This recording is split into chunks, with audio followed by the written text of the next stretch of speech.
Welcome to In the Deep. I'm your host, Catherine Ingram.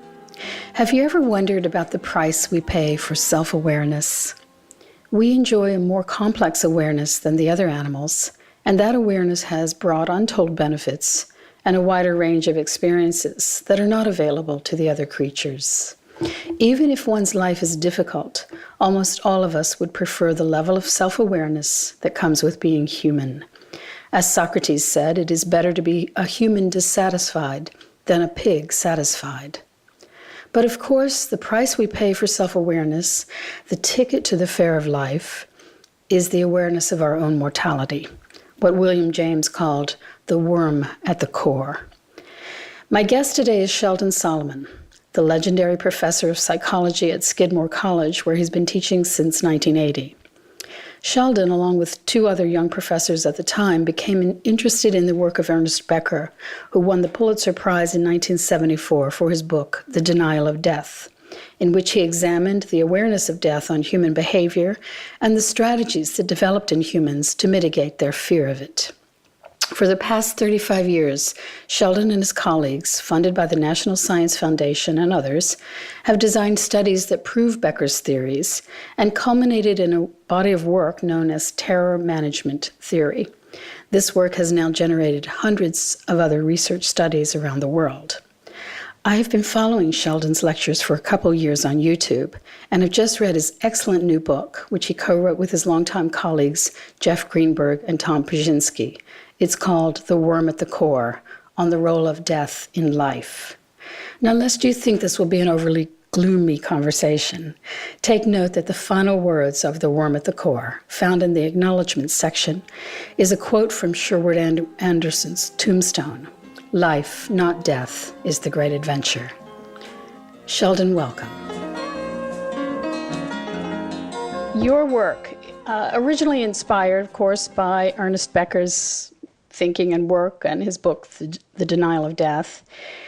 And you and your colleagues have for 35 years been conducting studies to essentially show the two primary ways of managing terror of death. I know, of course, one is culture, which includes religion, and the other is self-esteem. Could you just, in a nutshell, for our listeners, talk a little bit about that? Yes, certainly, although you already did a good job, Catherine. Basically, Ernest Becker wins a Pulitzer Prize in 1973 by claiming that human beings are unique, among other things, because we have this big brain, and that gives us the capacity to think abstractly and symbolically and imagine things that don't exist and then make them real. And all of that is tremendous and also tremendously uplifting, by the way. But he also points out that by virtue of our sublime cognitive capacities, that we also realize that we exist, and therefore, by extension, that like all living things, we will someday die. And not only that we're going to die, but that we could die at any time for reasons that we can't anticipate or control. And so, according to Becker, in order to stand up every day, because otherwise, if that's the only thing that you're thinking about, I'm going to die someday, I could walk outside and get hit by a comet or an earthquake, then you'd be overwhelmed with existential terror. And what Becker proposes is that human beings manage that terror by subscribing to culturally constructed beliefs about the nature of reality that gives them a sense that they're valuable people in a meaningful universe. And when you're lucky enough to feel that way, that you're a person of value in a world of meaning, that's what he calls self-esteem.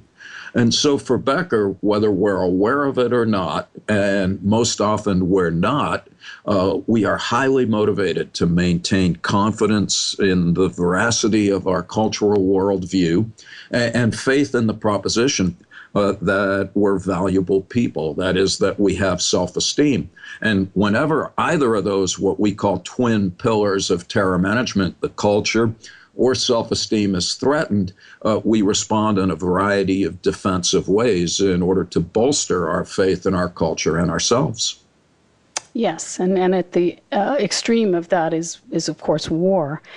But even with all of that, those comforting buffers, Becker also spoke about a residual death anxiety. Yes, and So that that the strategies don't quite work, that there's a rumble of panic, as he said. yeah, and I love that phrase. Yeah. And this is, I think, what makes Becker's ideas at times so, at least for me personally, just so profoundly discombobulating. Because what he points out is that generally, the belief in our culture and the sense that we're people of value, that serves us well. But these are humanly created symbolic constructions.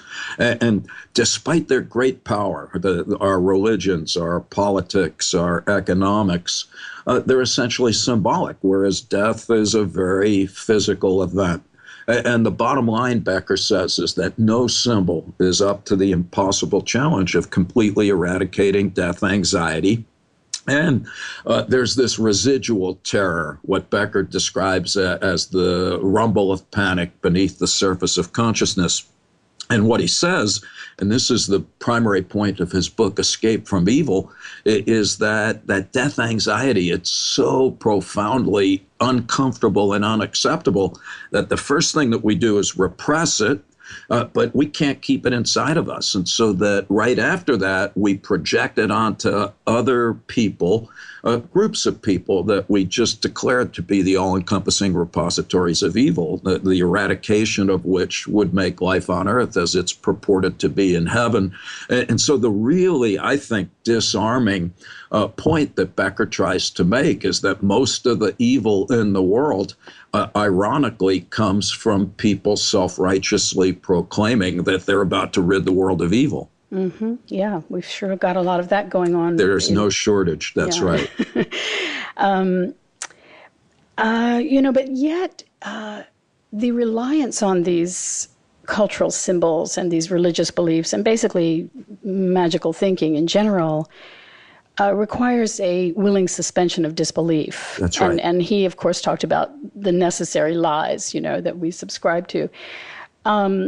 But what about people who are more prone to realism? What comforts do they have? And let's say somebody who's prone to realism, not very interested in magical beliefs, and also doesn't have a lot of self-esteem either. Yeah, okay, that's actually a great question. And what Becker does, and here he's following Otto Rank, is to propose that's where the various psychological disorders arise. Now, if he were alive today, I think he would be very careful to stipulate that, of course, different kinds of psychological disorders have different kinds of neuroanatomical and biochemical substrates.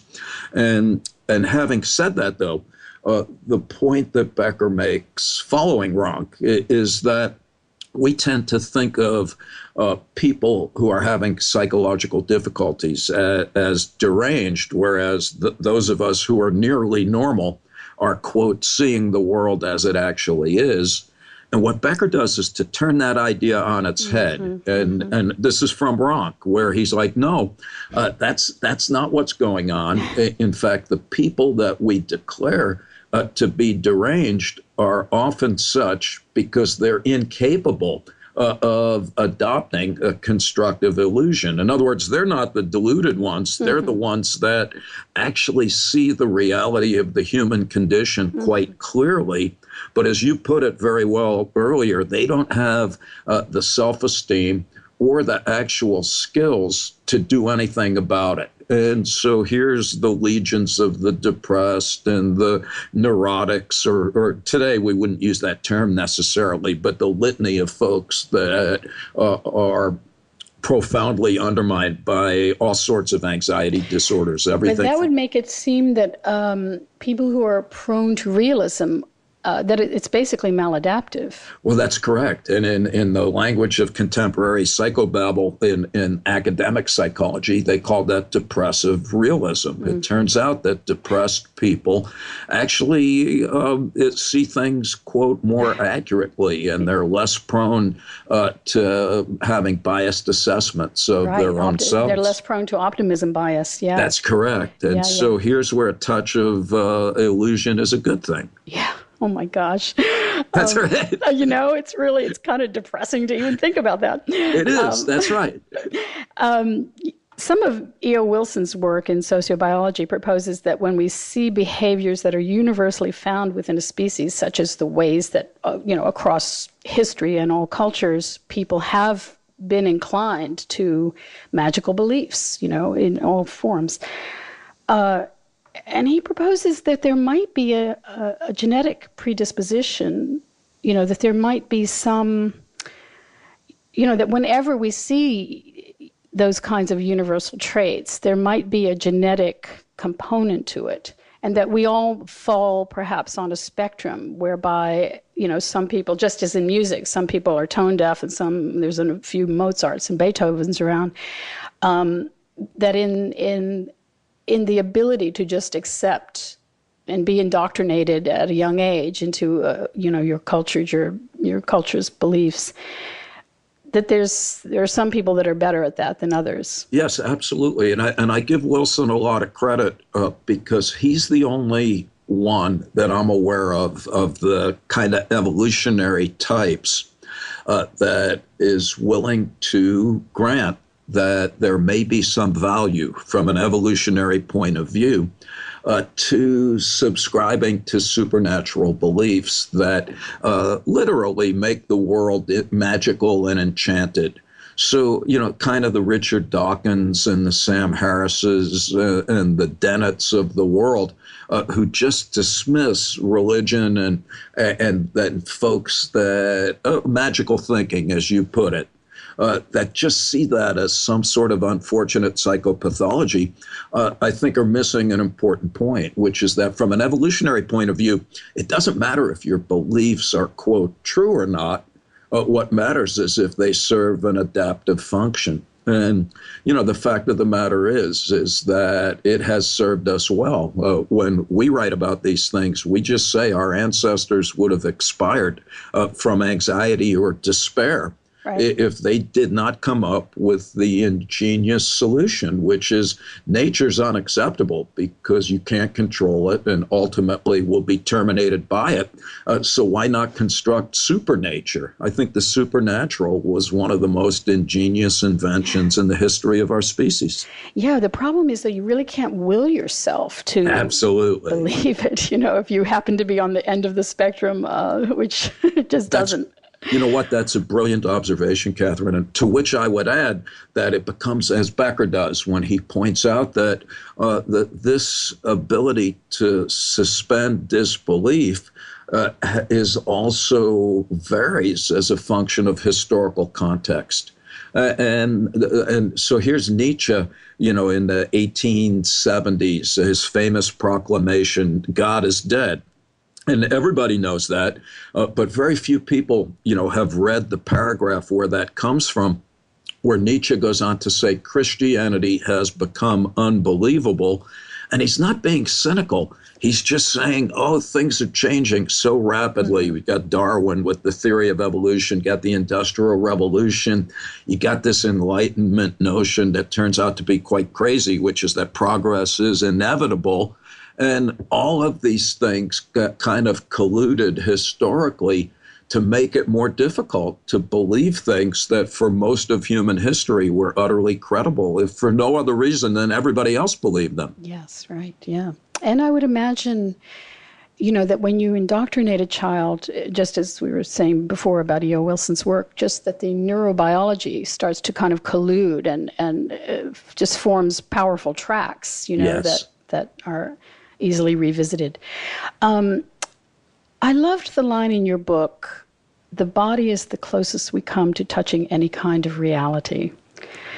So in that regard, and with keeping the death, managing death fears in mind. Let's talk about the role of sexuality in this regard, because I would imagine that that's also a very powerful buffer, though I don't see that you mention it as much in that context. I know you did talk about it in your book. Right. But of course, as the French say, it's la petite mort, the little death. That's right. And it's also our way of kind of momentarily escaping, being released from time and space. Yes. So, and good. So you've got it. And I appreciate how much you're obviously acquainted with the ideas in our book, because, and these are, again, Becker makes these points, but by his own admission, they're not new points. And, so it was Otto Rank who said that, the psychological impetus for the creation of the concept of soul was a thinly veiled effort to transcend death by abandoning the body. And that in turn goes back to Aristotle, who pointed out that, that our bodies will surely die, but our souls may be indestructible thereafter. And so, the whole Western tradition, well, that actually is both in philosophical thought as well as religious thought, kind of comes to fruition with Descartes, with the, famous declaration, I think, therefore I am. And Descartes then goes on to say, and you don't need a body to think. And so if you don't need a body to think, then what's ever doing the thinking is going to be around forever. But don't we need a brain to think? Well, not according to these folks. Yeah, now, right. Of course, today that would seem ludicrous. But back in the day, the soul and the body were just momentarily conjoined. And the point that Becker and Rank makes is that, like it or not, we are ensconced in a physical carcass that will ultimately age, decay, and die. But then get to your question, Catherine, which is about sexuality. And this is a great one. Becker in The Denial of Death, he has a very arresting little haiku or something that I could see getting in a little fortune cookie in a Chinese restaurant if they were existentially oriented. He says, sex and death are twins. Yes. And it's an arresting phrase because the point that Becker makes is there's actually 2 points. One is that when engaged in sexual activities, we're literally no different than the elephants copulating at the zoo. And so in some ways, the physical aspects of sex remind us very graphically that we're animals. And of course, animals being products of nature die. And so there's one connection between sexuality and death. And then Becker goes on, and it gets a little bit more nuanced, where he says, oh, yes, but sex also divests us of our individuality because when we engage in sex in the service of reproduction, you're basically acknowledging that you're a transient, ephemeral creature carrying the baton of life once around the track.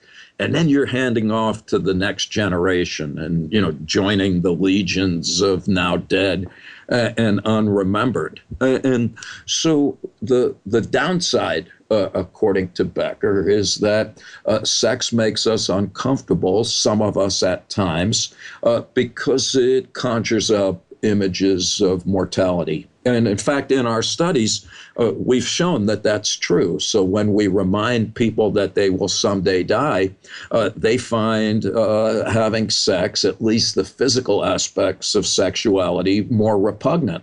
And conversely, when we ask people to think about the physical aspects of sex, that brings unconscious death thoughts more readily to mind. Interesting. But you also mentioned the other side, which is that it is through sexual activity, not as a mechanical exercise of a biological function or the momentary exploitation of another human being, but sex at its best, a meaningful and a mutually voluntary activity between consenting people, well, that does, for the moment, conjoin us with another human being in a loving way, that it does obliterate momentarily the confines or the tyranny of time and space. And so this is not to suggest that sex and the tyranny of the self. That's correct. And so it can be both the worst and the best. And that's what makes life complex, of course. Yes.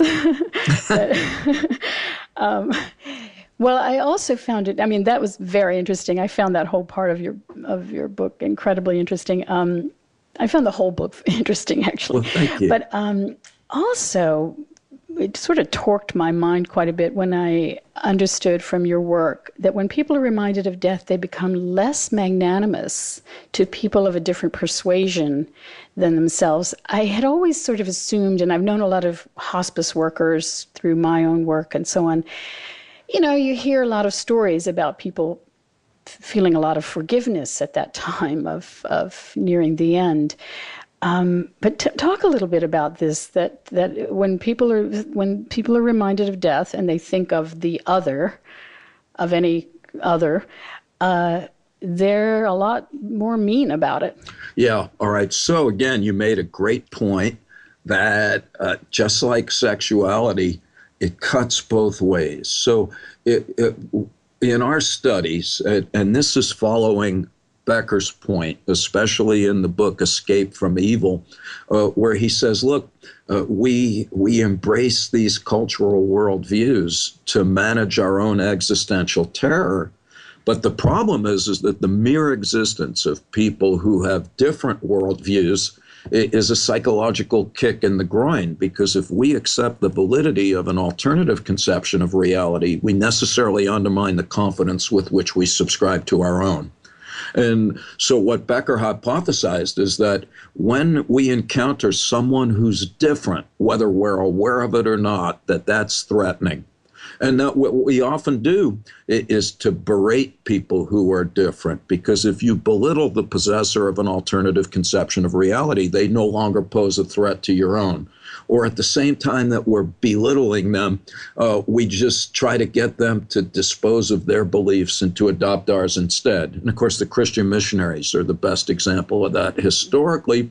And if that doesn't work, just kill those other people, thus proving that your ideas and your God was superior after all. And sure enough, our studies show that that's what happens. And so, for example, when Christians are reminded of their mortality, they like fellow Christians more. And they're very hostile and negative towards Jewish people. In Israel, when Jewish people are reminded of their mortality, they like Jewish people more, and they hate Christians and Arabs. Ditto in more than 30 countries around the world on 5 different continents. So, and not only do death reminders make us more negatively predisposed to people who are different, it also alters our behavior towards them. So when we're reminded of death, Germans sit closer to fellow Germans and further away from people who look like they're foreigners.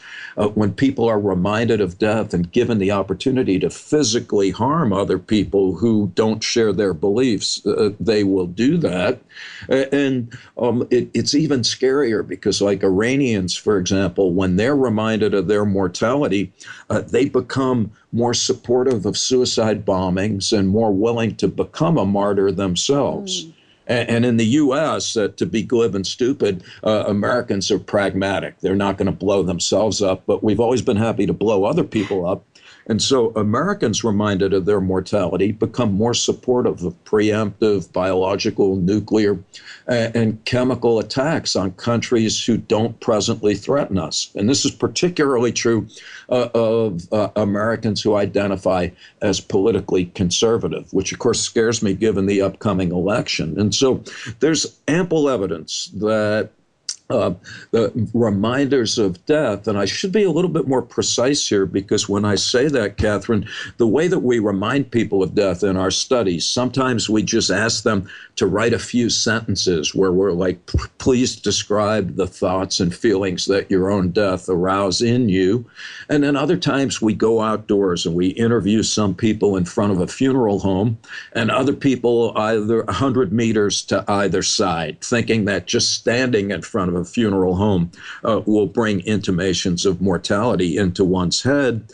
And then other times it's even more subtle. We bring people into the lab and we flash the word death so fast on the computer, 28 milliseconds, that you can't even see it. And whenever that happens, that's when we get the effect that we call worldview defense. You like people more if they share your beliefs, and you hate them a great deal if they do not. And that's the bad news. And that's why Ernest Becker, at the end of Escape from Evil, he wonders if we're a viable form of life. And so following Robert J. Lifton, the psychohistorian who wrote a book called Destroying the World to Save It, Lifton says, this may not bode well for humanity now that we possess the weapons of mass destruction that can reduce the earth into a smoldering heap, that we may be the first species to have the ignominious distinction of being responsible for our own extinction. Yeah, we're going to all win the Darwin Award. Yeah, there you go. That's correct. We should keep the first prize. I do want to explore that. That's a very big part of what I wanted to talk with you about. But just to back up a little bit, what happens for people who are more than ready to die, who want to die due to, physical pain? I've known a number of people who... Well, so that's the counterpoint. And so back to your reference to hospice earlier, and people who may not want to die but realize that this will happen nevertheless. Erik Erikson, who I'm a big fan of, makes a distinction in his 8 stages of man. I would hope he'd include the rest of the human race if he were writing the book today. But, he talks about old age, where there's a psychological fork in the road between despair and what he calls ego integrity.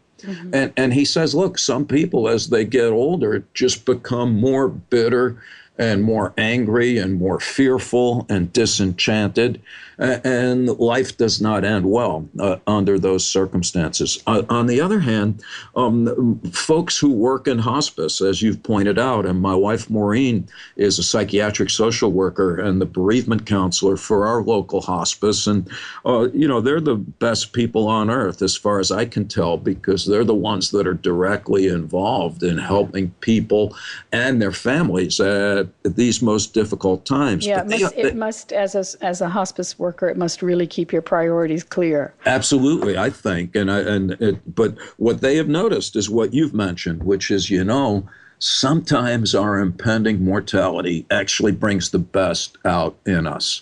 And for us, the distinction is whether or not it's a fleeting reminder of death, as opposed to like a very sustained confrontation with the reality of our mortality.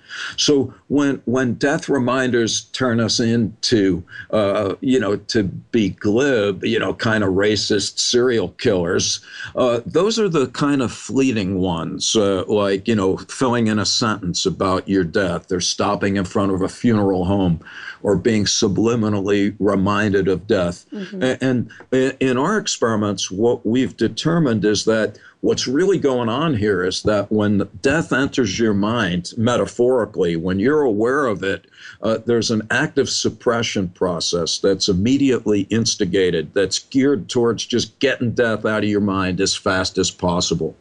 All right, but when you're in the hospital, in the hospice, or when you're in terrible pain and you're yearning for death, that's a whole different, much more sustained, much more conscious confrontation. And of course, this is what all the religions and the philosophies of the world have been urging us to do for eons. You have the Tibetan book of living and dying. You've got the medieval monks that work with a skull.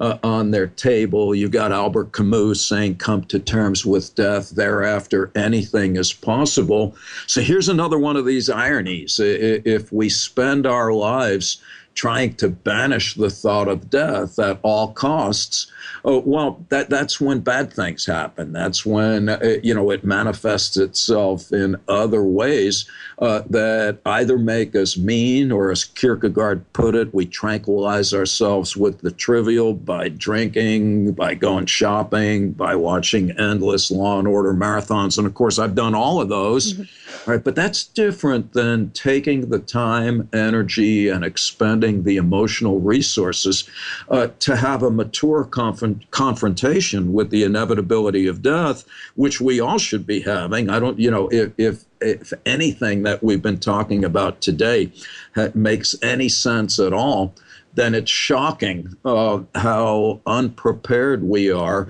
that this is never really mentioned. No one goes through a standard American education and is even taught that death is something to be concerned about. Yeah, I know. We dress corpses up like they're going to a party. That's correct. Yeah, I've been thinking a lot, though, about how dangerous it is now to not only to be denying one's own death, but to be denying what's going on in terms of the threats to our actual existence as a species, and not to mention all the other species that we're wiping out every day. Yeah. So your talk, Humanity at the Crossroads, I thought was really on point. And you began it with outlining the three threats that you see as most pressing. Let's talk a little bit about this now that we're at the fun part of the interview. Yeah, sure. Species extinction. Yeah, well. I think it's fair to say that it's not looking good. I don't think our chances are great to be here much longer. No, it sure sounds like a doomsday prophecy. I know. But I don't know if do you know Jared Diamond? Not necessarily personally. So, he wrote Guns, Germs, and Steel. Yes, I met him once, yes. Oh, okay. I'd love to meet him. And then his book after that was Collapse, How Societies Choose to Succeed or Fail. Yep. And Diamond makes an important point because, see, a lot of times I'll go around and I'll give talks like the one, Humanity at the Crossroads, which I was sick that day. I wish I was able to do that better, but didn't change the substance of it. But I'll talk about these things and people be like, this is ridiculous. Things have never been better. Yeah. And truth be told, for many of us, in the first world, that just happens to be a fact. When they're not so good for the 3 million people who are, 3 billion. That's billion correct. People who are hungry. No, absolutely. But and also just the amount of war and the desert. Oh, yeah. No, so true. Did you see the New York Times story yesterday on basically, of course, we've heard that for ISIS, rape is it's a recruiting tool, but That's right. It's so incredibly organized. Well, that's, here Freud, is extraordinarily prescient, as he was about a lot of things, when he just said raping and killing go together. That was his point, his most unnerving point in civilization and its discontents, which is, it takes very little for the veneer of civilization to be peeled back. Yeah. And whenever that happens, if you'll pardon the profanity, it's fighting and fucking. And then things get bad. So anyway, to get back to your question, what I said in that Humanity at the Crossroads talk is, I think that this is a somewhat precarious moment. And I think the three things that I tried to draw attention to was one you've already mentioned, and that is that there's no sign that war has in any way abated.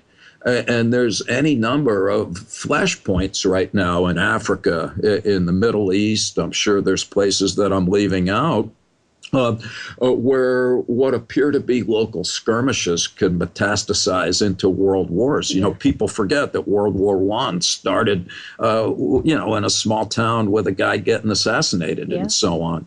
So there's that. And then, of course, is the issue of environmental degradation. And, it's shocking. And frankly, only in America, really, does one have to argue in defense of the proposition that humanly created. Global warming is probably a misnomer. I like the people who say, let's talk about climate instability because it's going to be both hot and cold.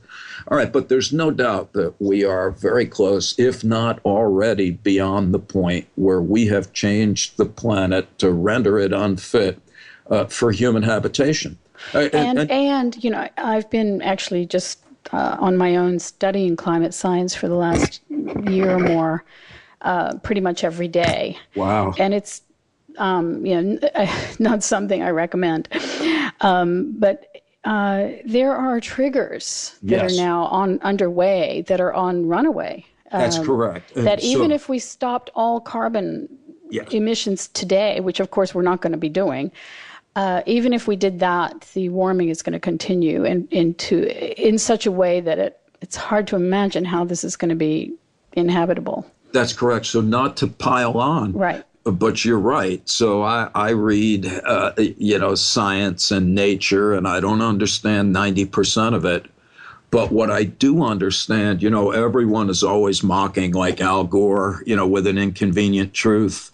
And the fact is that Gore was wrong because he was overly optimistic. That's exactly right. Yeah. And of course, I mean that as a compliment because he was trying desperately to point out the magnitude of the problem that he underestimated, to borrow a phrase from George W. Bush, by several orders of magnitude. Yeah. And when James Hansen, says, look, we are in desperate trouble.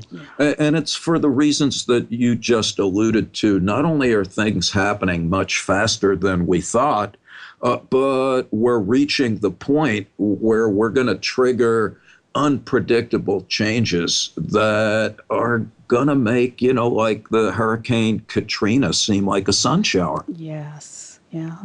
Yeah. Yeah. And those big ice caps melting does not bode well. It does not bode well, not with like the Russians and Chinese, and of course Exxon too, ready to jump in to incinerate the planet even more by extracting every bucket of oil that they can. Yeah, they're rubbing their hands. They can't wait till that ice melts, if they can get through all the, if they can get through a lot easier. But, I heard you say in an interview that that appealing to people's symbolic immortality is more effective than scaring them. Yes. So I say this both on conceptual grounds as well as on empirical grounds. So, one thing that... and let's just, for our audience, explain what we mean by that. Well, yes. And so symbolic immortality is... and this is a term that Robert J. Lifton coined. And what Becker says, and also Becker alludes to it, if not calling it this, is that, none of us want to die. And one way of not dying is to live forever or to subscribe to a view where you're going to come back, the reincarnations, heavens, and souls of all the world's great religions. Another way, and this idea goes back to the ancient Greeks, is to accept that you may not be here forever, but to be comforted by the proposition that there'll be some vestigial remnant of your existence that persists over time.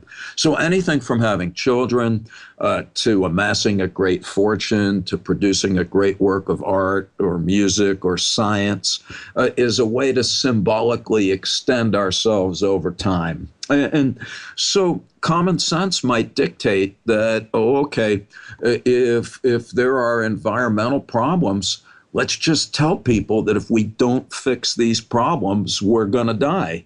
Well, it turns out that backfires. Mm-hmm. When people are reminded of their mortality, and they are asked to play like a simulated forest management game, and they get to choose how many trees they're going to cut down. And they're told, look, if you harvest too many trees, the whole forest is going to die.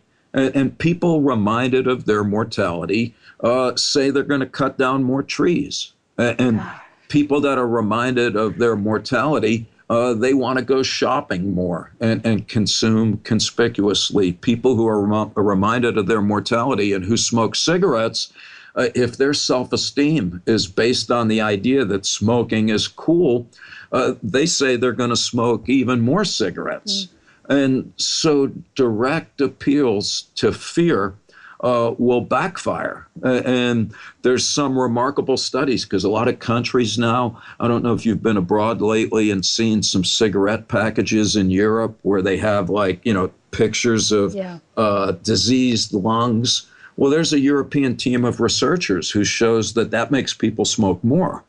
So people go into resignation and apathy. That's correct. That's correct. So one is self-medication in the service of despair.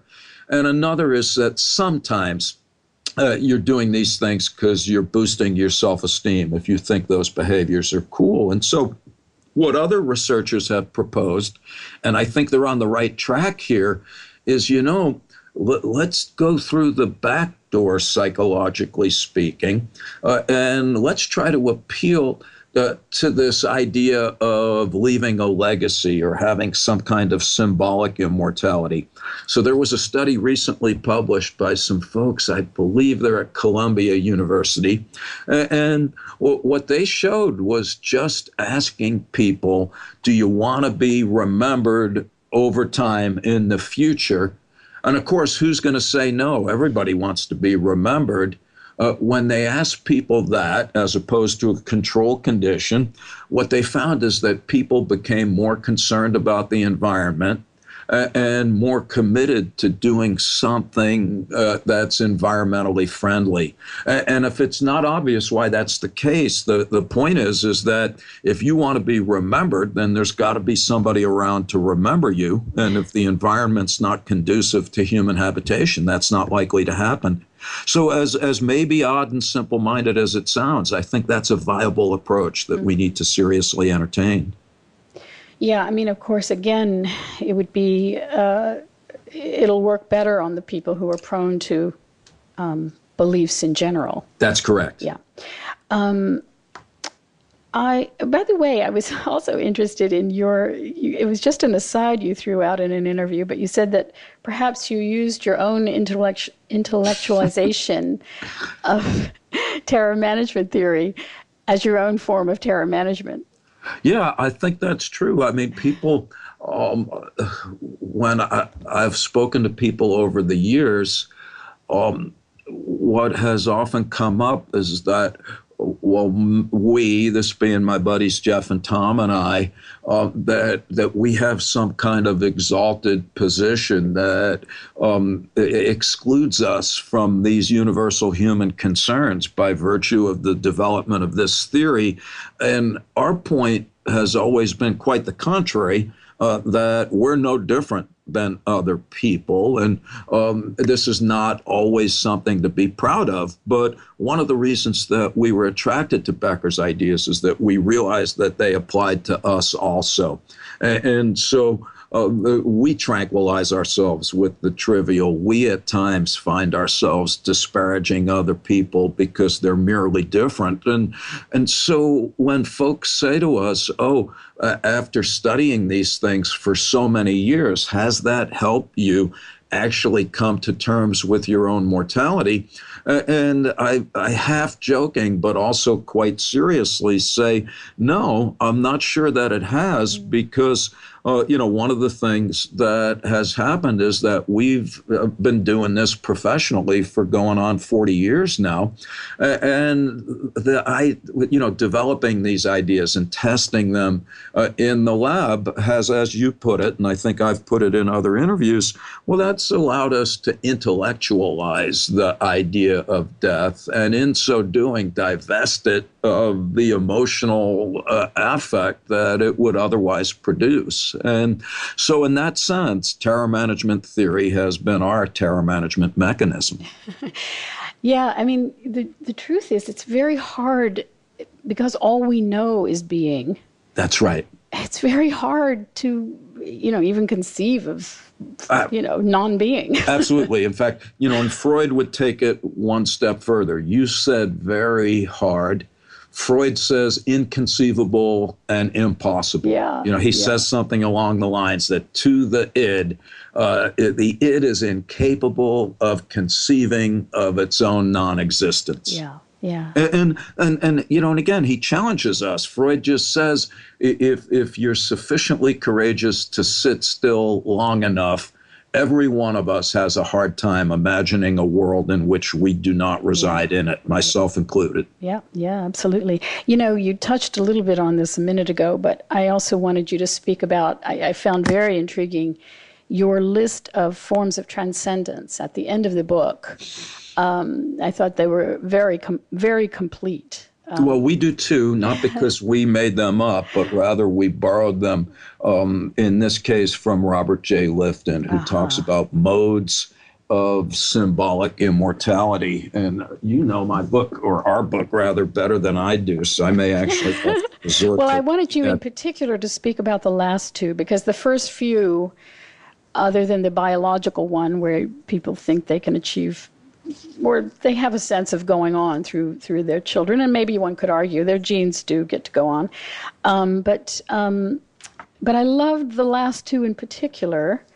What was it? One was maybe Is it creative and natural? It was the natural transcendence. And the experiential transcendence. Yes. All right. Well, this is, I think, this is maybe the most hopeful take-home message, because otherwise, it looks pretty bleak. So at the end of the book, Escape from Evil, Becker wonders whether or not we're a viable form of life. He literally says, maybe self-conscious pieces of mortal meat is not such a good idea. And of course, that's a sobering message.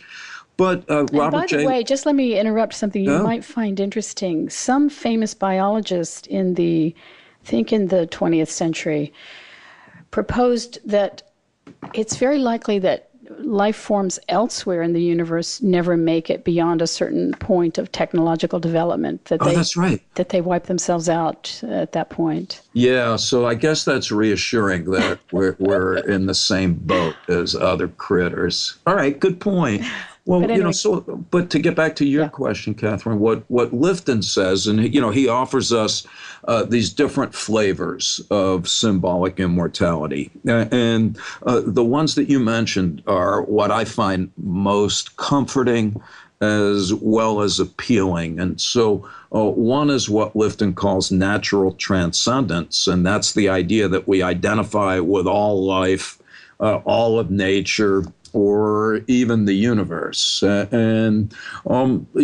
is kind of like, the Transcendentalists, the Ralph Waldo Emersons and Walt Whitmans of the world, who rather than being horrified by the fact that we're part of nature, glorify that. And it's really an idea that goes back to the Epicureans, who just said, well, all of us are created out of inanimate matter, and all of us will essentially return into inanimate matter. And this is not only nothing to be afraid of, it's something that we should find exhilarating and uplifting. And I sometimes say in my sessions, Sheldon, it's an experience of eternity for a very short time. That's nice, and I love that. I'm going to need some of those sessions, because I like that, and I hope we'll talk about this idea again, because I do think that in our finest moments, we have glimpses of eternity. And you made an important point earlier, which is in those moments, we're also quite self-forgetful. We literally transcend ourselves in the best sense of the word. And so I think that's one way of realizing that in a literal way, we have always been here and we will always be here. So Otto Rank, he has a very lovely phrase when he says we are temporal representatives of the cosmic primal force. And at first when I read that, I'm like, oh, dude, you've had too much acid. No, it makes in the perfect hippie days. sense. But it's a lovely phrase. He's Yeah. like, well, if we believe the theory of evolution, then we're all descended from an original form of life. And that makes us related to everything that's ever been alive, everything that is alive, and everything that will be alive. And that gets back to how you put it in a very lovely way. And that is that, we are momentary partakers of eternity in both the literal and symbolic sense of the word. And I find that, super comforting. And and then I also like the experiential transcendence that Lifton refers to, that's when one partakes of eternity through an exaggerated sense of wonder and awe, and that's what all of the Eastern kinds of takes on meditation, and in the West we've got we usually associate it with hallucinogenic drugs. Do you know? Aldous Huxley, Sure. The Doors of Perception. Sure. So when Huxley takes like an elephant dose of mescaline, and he's 50 years old at this point, and then he describes how he was looking at the leg of a chair for like 2 hours, and then they say, well, all right, well, what do you think about time? And Huxley's reaction was, there seems to be plenty of it, which is lovely. But I think the point is that these two modes of partaking, even in passing, of these feelings of eternity, that being natural and experiential transcendence, are frankly available to all of us, and do not in any way require a grotesque distortion of truth or reality. In fact, they're both based on very starkly, in my estimation, accurate assessments of the way the world is and was and will be. Beautiful. I agree. Well, thank you so much. It's such a delight to well, it's my pleasure. It's been delightful talking to you also. This has been In the Deep with Catherine Ingram. If you would like to make a tax-deductible donation in support of these podcasts or find out more about my work, please visit catherineingram.com. And you can follow me on Twitter at Kath Ingram for notice of additional podcasts and other musings. Till next time.